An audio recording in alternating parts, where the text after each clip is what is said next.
नमस्कार दोस्तों, आज की इस वीडियो में आप क्लास 10th की विलोपन विधि सीखने वाले हैं, वो भी बहुत आसान तरीके से। आप इस वीडियो को पूरा देखिए, आपको विलोपन विधि एक सिंपल तरीके से और ऐसे तरीके से कि आप कभी उस तरीके को भूल नहीं पाएंगे। इस वीडियो में हमने उस तरीके को सिखाया हुआ है। आज आपको विलोपन विधि हम इस तरीके से सिखा देंगे कि आप फिर कभी भी इस 4 नंबर वाला क्वेश्चन को, जो कि क्लास 10th का मोस्ट इंपॉर्टेंट क्वेश्चन होता है, विलोपन विधि से सॉल्व करना, किन्हीं दोनों समीकरणों को आप कभी भी नहीं भूलने वाले। आपको हमेशा ये क्वेश्चन याद रहेगा। चलिए शुरू करते हैं। यहां पर अगर आप क्लास 10th में हैं तो आपको 2 समीकरण को हल करना होता है, वो भी विलोपन विधि से, जिसमें पहला समीकरण दिया है 3x + 4y = 10। जो पहला समीकरण है उसे हम नाम दे देंगे समीकरण नंबर 1, क्योंकि वो पहला समीकरण है, इसलिए समीकरण नंबर 1। दूसरा समीकरण है 2x + 2y = 2, इसे नाम दे देंगे समीकरण नंबर 2। दोनों ही समीकरणों को हमने नाम दे दिया, पहला समीकरण 1 और दूसरा समीकरण 2। अब विलोपन विधि में आप क्या करते हो, इन दोनों ही समीकरणों को उठा लेते हो। तो हम क्या लिखेंगे, हम लिखेंगे समीकरण 1 और 2 से। समीकरण 1 व 2 से दोनों ही समीकरणों को आप उठा रहे हो, इसीलिए आप समीकरण 1 और 2 से ऐसा लिख देंगे। तो इन दोनों समीकरणों को आप नीचे उतार दीजिए। ठीक है, पहला समीकरण है 3x + 4y = 10 और दूसरा समीकरण है 2x + 2y = 2। दोनों समीकरणों को उतारने के बाद आपको विलोपन विधि शुरू कैसे करना है, ध्यान दीजिएगा। आपको यहां पर गुणा के 2 चिन्ह लगाने हैं। अब यहां पर आप सोचोगे कि किन नंबरों से गुणा करने वाले हैं। आपको बहुत अच्छी सी ट्रिक याद रखनी है कि x के जो भी गुणा में यहां नंबर लिखे हैं, तो यहां पर x के गुणा में 3 लिखा है और नीचे x के गुणा में 2 लिखा है। आपको इन दोनों नंबरों का क्रॉस में मल्टीप्लिकेशन करके लिख देना है। मतलब 2 का गुणा आप ऊपर कर दोगे और 3 का गुणा आप नीचे वाले समीकरण में कर दोगे। इसे आप क्रॉस मल्टीप्लाई की तरह याद रख सकते हो दोस्तों, कि 3 का नीचे वाले समीकरण में गुणा करेंगे, 2 का ऊपर वाले समीकरण में गुणा करेंगे। चलिए अब दोनों का गुणा कर देते हैं। इस 2 का गुणा पूरे समीकरण में करते हैं। आइए कैसे देखते हैं ध्यान से। 2 का 3 में गुणा कर दो, 2 तिया 6, तो यहाँ 6 आ गया, लेकिन साथ में x भी था तो x लगा देते हैं। प्लस है तो प्लस लगा दिया। अब 2 का गुणा 4 में कर दो, 2 चौके हो जाएगा 8 और साथ में y भी था तो y लगा दिया।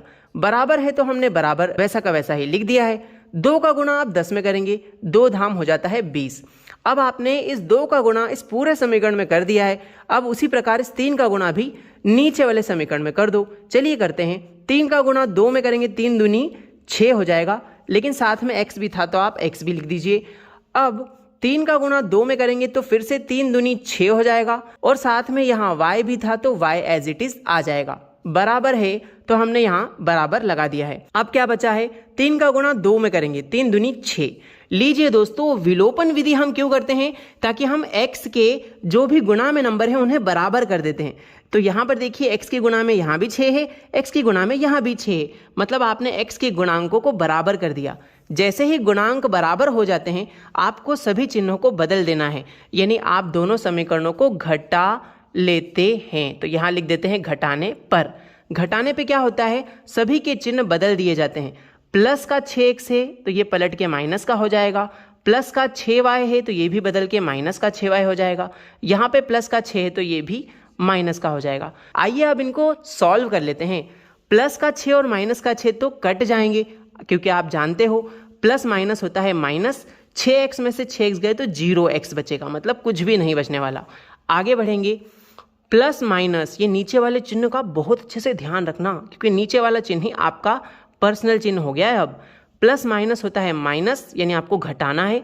8y में से 6y चले गए तो कितने y बचेंगे, 2y बचेंगे। बराबर 20 और माइनस का 6, मतलब 20 में से 6 गए तो कितने बचेंगे, यहाँ पर बचेंगे 14। अब आपको यहाँ से y का वैल्यू दोस्तों निकाल लेना है। यहाँ पर y की गुणा में 2 लिखा है, बराबर के उधर वो भाग में चला जाएगा, तो क्या आ जाएगा, y = 14/2। जो गुणा में 2 था वो भाग में उतर आया। ठीक है, 2 एकम 2, 2 सती 14। बधाई हो, आपका y का वैल्यू निकल के आ गया दोस्तों। y का मान हमारा आया है 7। कितना आया है, y = 7। आपका एक वेरिएबल यानी एक चर का वैल्यू आ गया है आपके सामने। अब आप क्या कीजिए, इस y का मान या तो आप समीकरण 1 में रखिए या समीकरण 2 में रखिए, आपको x का मान भी आसानी से मिल जाएगा। तो यहां पर हम लिखेंगे y बराबर 7 समीकरण 1 में रखने पर। आइए हम लिखते हैं, क्या लिखेंगे, y बराबर 7 समीकरण 1 में रखने पर। आप पूरा लिख लीजिएगा कि y बराबर 7 समीकरण 1 में रखने पर। क्या आपको समीकरण 1 याद है दोस्तों? अगर याद है तो आप कमेंट सेक्शन में हमें समीकरण 1 लिख के बताइए। और आपको ये वीडियो कैसा लग रहा है, हमें आप अगर 10th क्लास के स्टूडेंट है तो कमेंट में ज़रूर लिख के बताएं कि मज़ा आ रहा है या फिर नहीं आ रहा है इस वीडियो में। तो यहाँ पर y बराबर 7 समीकरण 1 में रखना है। पहले समीकरण 1 ढूंढो, कहाँ है, ये रहा, जो कि है 3x + 4y बराबर 10। तो यहाँ लिख लेते हैं 3x + 4y बराबर 10।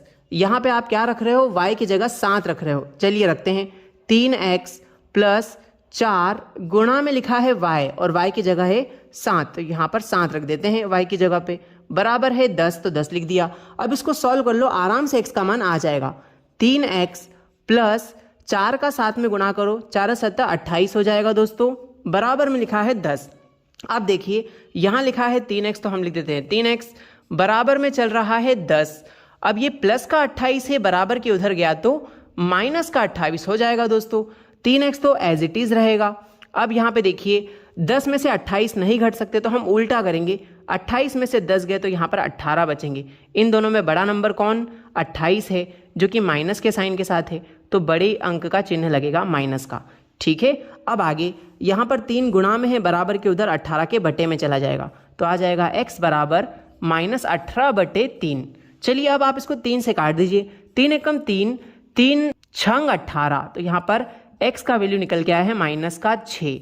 और बधाई हो, आपके x और y दोनों के ही मान हमने निकाल दी हैं। आप चाहें तो स्क्रीनशॉट ले सकते हैं। इस तरीके से आप विलोपन विधि करेंगे तो आपके दोनों ही चरों के मान यानी x और y दोनों के मान आप बहुत आसानी से निकाल सकते हैं।